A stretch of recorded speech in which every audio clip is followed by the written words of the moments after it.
Hello students, आइए बच्चों, आज हम आपको हिंदी ग्रामर में पढ़ाएंगे अनुस्वार, अनुनासिक और विसर्ग के बारे में। आज हम आपको पढ़ाएंगे।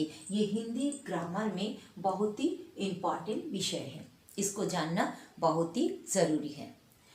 तो सबसे पहले हम आपको अनुस्वार के बारे में बताएंगे, फिर अनुनासिक के बारे में, फिर विसर्ग के बारे में बताएंगे। अनुस्वार का प्रयोग अंग के रूप में होता है। अंग के रूप में होता है। ये अंग और अ, और ये जो अ का प्रयोग ये विसर्ग के रूप में होता है। ये अंग और अ को अयोग वा कहा जाता है। अयोग वा कहा जाता है। इसको अयोग वा इसलिए कहा जाता है क्योंकि ये ना ही स्वर है और ना ही व्यंजन है। स्वरवर्ण आ छोटी बड़ी छोटियों बड़ियों री ए ओ ये 11 स्वरवर्ण है और ये अंग और अ ये अयोग वा है क्योंकि ये ना ही स्वर होते हैं और ना ही व्यंजन होते हैं। तो अनुस्वार का जो उच्चारण अंग के रूप में होता है, जैसे देखिए आ में अंग क अंक, आ में अंग, ग में बड़ियू र अंगूर, आ में अंग ग अंक। इसका प्रयोग अंग के रूप में होता है। और भी बहुत सारे उदाहरण हैं, जैसे ब में अंग द र बंदर, ल में अंग कमिया लंका, क में अंग ब ल कंबल। तो ये जो बिंदी है इसी को हम अनुस्वार कहते हैं। अनुस्वार का चिन्ह ये लकीर के ऊपर यानी शिरोरेखा के ऊपर दिया जाता है। ये जो बिंदी है ये लकीर के ऊपर, इसको हम अनुस्वार कहते हैं। इस चिन्ह को हम अनुस्वार कहते हैं। और अनुस्वार का उच्चारण नाक से होता है।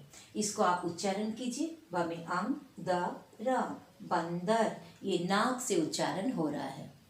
ल में अंग कमिया लंका, कम्यांग ब ल कंबल, ल में अंग ग में उ र लंगूर। तो इसका उच्चारण जो है वो नाक से होता है। अब हम बताएंगे कि अनुस्वार का प्रयोग हम कैसे, किस रूप से हम करते हैं और इसका प्रयोग कहाँ नहीं करना चाहिए। चलिए हम आपको सिखाते हैं।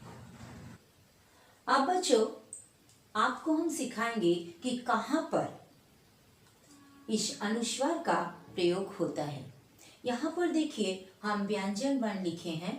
क वर्ग, क वर्ग में क ख ग घ अंगा। तो ये जो अंगा है ये क्या है? पंचम वर्ण। इसको पंचम वर्ण इसलिए कहते हैं क्योंकि देखिए ये पंचम में आया है। 1 2 3 4 5, 5 में देखिए पांचवा में ये अंगा आया है, इसलिए ये पंचम अक्षर हुआ, पंचम वर्ण है।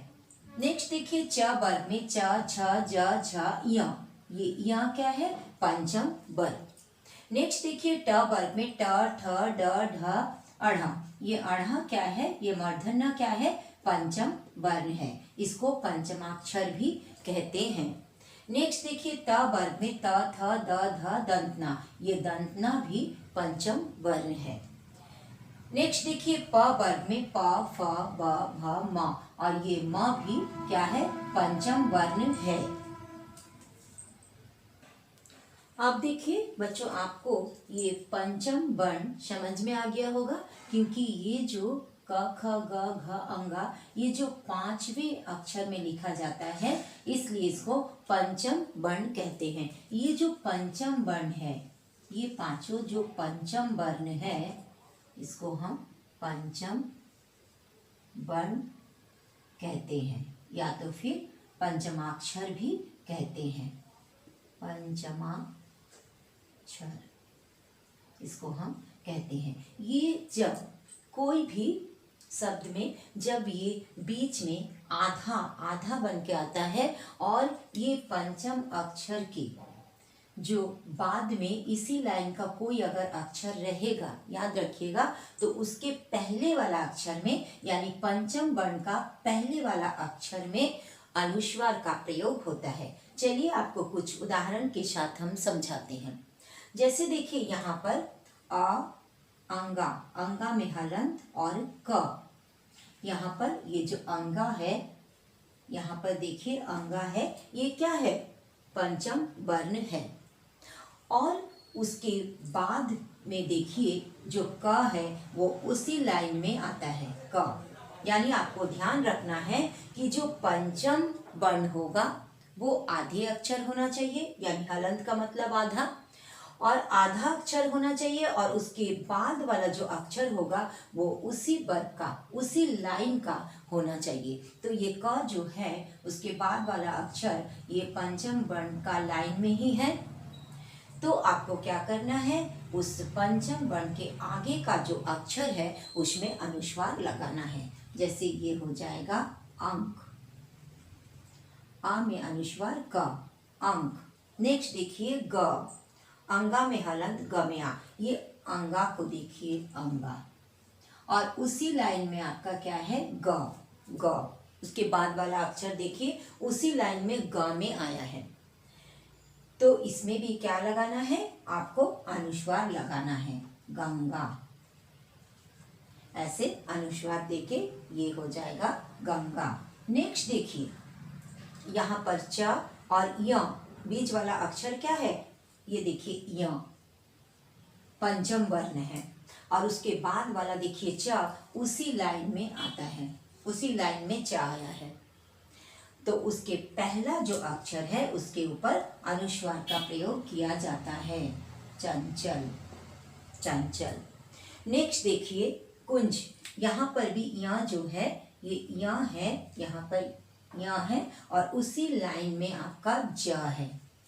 देखिए उसी का बाद वाला जो अक्षर है उसी लाइन का ज है, इसलिए उसका पहले वाला जो वर्ण है उसमें आपको अनुस्वार लगाना है, कुंज।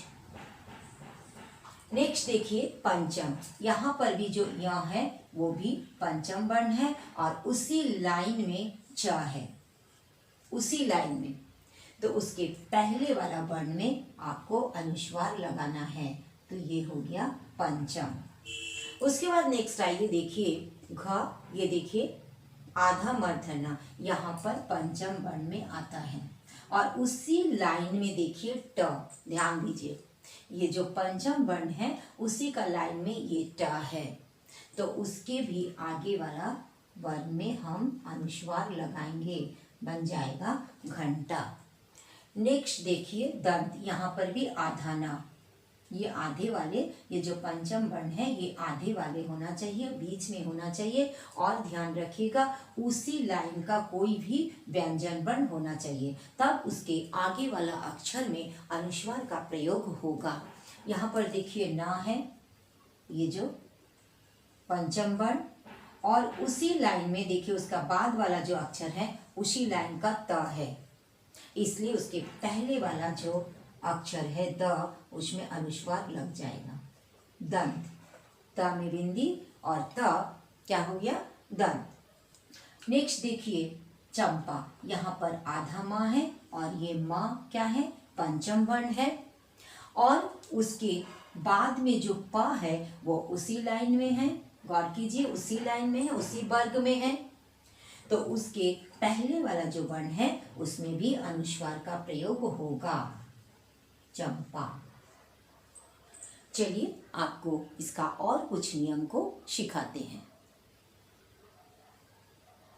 अब बच्चों इसका दूसरा जो नियम है वो देखिए, य, र, ल, व, श, तलगुर श, मूर्धन्य श, दंत स और ह से पहले अगर अनुस्वार आए तो वहां अनुस्वार का ही चिन्ह लगेगा। यानी ये जो वर्ण है इसके पहले, तो इन अक्षरों के पहले अगर अनुस्वार लगाया जाएगा तो वहां अनुस्वार का ही चिन्ह लगेगा। जैसे देखिए उदाहरण में संयोग, तो यहाँ पर देखिए य आया है, तो इसके पहले वाले अक्षर में क्या है, अनुस्वार है, तो ये अनुस्वार ही रहेगा। फिर नेक्स्ट देखिए संयम, यहाँ पर भी य है और उसका पहला अक्षर में अनुस्वार है, तो यहाँ पर भी इसमें कोई भी परिवर्तन नहीं होगा, इसमें भी अनुस्वार ही होगा। नेक्स्ट देखिए संरक्षण, यहाँ र है, र यहाँ पर आया है और उसके आगे अनुस्वार का प्रयोग हुआ है, तो यहाँ पर भी अनुस्वार ही होगा, इसमें कोई भी परिवर्तन नहीं होगा। नेक्स्ट देखिए संलेपन, यहाँ ला है, यहाँ ला है, तो यहाँ पर भी जो पहला अक्षर में जो अनुस्वार है ये अनुस्वार ही रहेगा। यहाँ पर देखिए अंश, यहाँ पर श है, यहाँ स है, तो यहाँ इसका आगे जो अनुस्वार लगा है इसमें कोई परिवर्तन नहीं होगी, ये अनुस्वार ही होगा अंश। कंस, यहाँ पर श है, दंसा है, ये देखिए दंसा है, तो जब दंसा रहेगा तो इसका पहला अक्षर में अगर अनुस्वार है तो यहाँ कोई भी परिवर्तन नहीं होगा। नेक्स्ट देखिए हंस, हंस में भी दंसा है यहाँ पर, तो यहाँ पर भी आगे में जो अनुस्वार है इसमें कोई परिवर्तन नहीं होगी, यहाँ पर भी अनुस्वार ही होगा। नेक्स्ट देखिए संवेदना, यहाँ पर व, यहाँ देखिए व, तो यहाँ पर व आया है, इसलिए इसके पहले अक्षर में जब यहाँ पर अनुस्वार लगा हुआ है तो वो वैसे ही रहेगा, इसमें कोई परिवर्तन नहीं होगा, एज इट इज वैसे ही रहेगा। नेक्स्ट देखिए संलाप, तो यहाँ पर ला आया है, यहाँ ला आया है, तो इसके आगे अक्षर में जब अनुस्वार लगा है तो ये एज इट इज ऐसे ही रहेगा, इसमें कोई परिवर्तन नहीं होगा।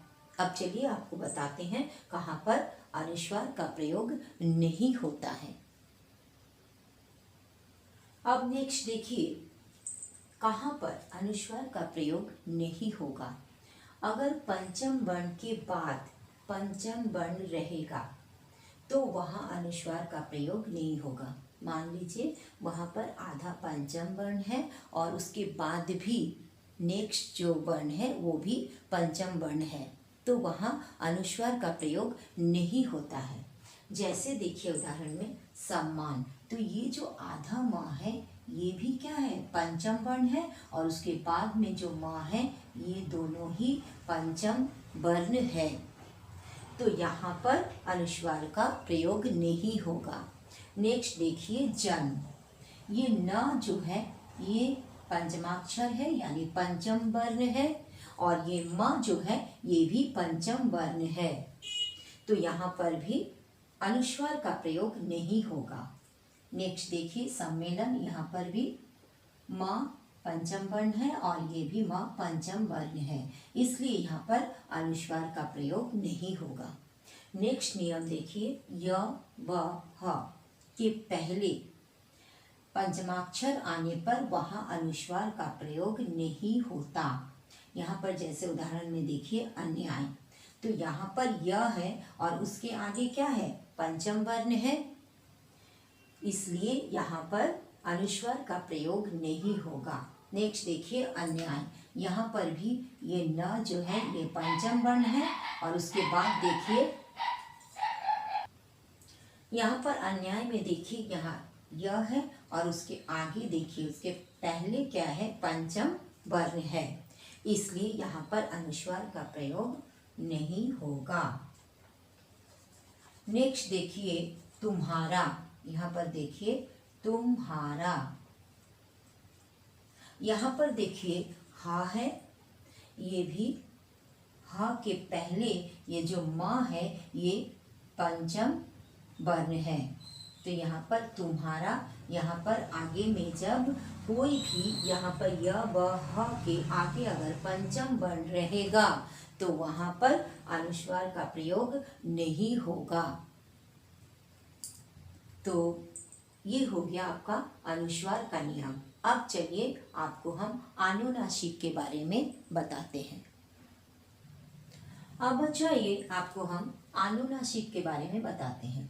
अनुनासिक उसका जो चिन्ह होता है वो इस प्रकार लाइन के ऊपर इस प्रकार का चिन्ह दिया जाता है अनुनासिक, और इसको हम चंद्र बिंदु कहते हैं। इसका उच्चारण स्थान जो है इसका उच्चारण स्थान नाक और मुंह है। ये नाक और मुंह से इसका उच्चारण किया जाता है। जैसे चांद, माँ, सांप, ये मुंह और नाक दोनों से इसका उच्चारण हो रहा है। आंगन, जाऊंगा, लाऊंगा, खाऊंगा, ये इसका नाक और मुंह दोनों से बोलते समय इसका हवा निकलता है, यानी दोनों से ही इसका उच्चारण होता है। नेक्स्ट देखिए, जहाँ पर छोटी इसका मात्रा इस प्रकार है, बड़ी ए, ओ की मात्रा आती है, वहाँ इसके स्थान पर चंद्रबिंदु की कमी के कारण, स्थान की कमी के कारण चंद्रबिंदु की जगह में अनुस्वार को ही लिखना चाहिए। ये जो मात्रा है, हर्षी की मात्रा, दीर्घी की मात्रा, ए की मात्रा, ए की मात्रा, ओ की मात्रा और ओ की मात्रा, यहाँ पर हम चंद्रबिंदु के जगह में हम अनुस्वार लिखते हैं स्थान की कमी के कारण। जैसे मैं, यहाँ पर स्थान नहीं है, जगह नहीं है, इसलिए यहाँ पर हम अनुस्वार का प्रयोग करते हैं चंद्रबिंदु की जगह में। उसी प्रकार में, ए की मात्रा है, ये ऐ की मात्रा है, यहाँ पर भी हम अनुस्वार का प्रयोग करते हैं। नहीं, यहाँ पर दीर्घी की मात्रा है, इसलिए हम यहाँ पर चंद्रबिंदु का प्रयोग ना करके यहाँ अनुस्वार का प्रयोग करते हैं। यहाँ पर चौक, यहाँ पर भी औ की मात्रा है, यहाँ पर स्थान का कमी के कारण हम यहाँ पर क्या करते हैं, चंद्रबिंदु का जगह अनुस्वार का प्रयोग करते हैं। नेक्स्ट देखिए, गेंद, यहाँ पर भी ए की मात्रा है, इसलिए जगह नहीं है, इसलिए हम यहाँ पर चंद्रबिंदु ना लगा करके अनुस्वार का प्रयोग करते हैं। अब चलिए बच्चों, आपको हम विसर्ग के बारे में सिखाते हैं। अब बच्चों आइए, आपको हम विसर्ग के बारे में बताते हैं। विसर्ग का ये जो अ जो आयोग वा है, इसके स्थान पर विसर्ग का प्रयोग होता है। इसका चिन्ह, ये जो दो बिंदी, इस प्रकार से इसका चिन्ह को हम देते हैं। इसका उच्चारण ह के स्थान पर होता है। जैसे अतः, ह, लास्ट में क्या आ रहा है उच्चारण में, ह। इसका प्रयोग प्रायः शब्द के अंत में किया जाता है। विसर्ग का जो प्रयोग है वो कोई भी शब्द के अंत में किया जाता है। जैसे अतः, अतः, पुनः, शतः आदि।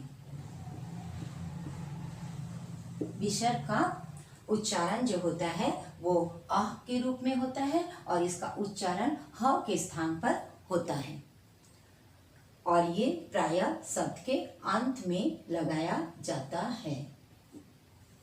तो बच्चों, आज हम आपको अनुस्वार, अनुनासिक और विसर्ग के बारे में पढ़ाए हैं। अगर आपको मेरा पढ़ाई अच्छा लगा तो लाइक कीजिए, दोस्तों में शेयर कीजिए, और अगर अभी तक मेरा चैनल को सब्सक्राइब नहीं किए हैं तो ज़रूर कर दीजिएगा, तो मेरा हर वीडियो आपको देखने को मिलेगा।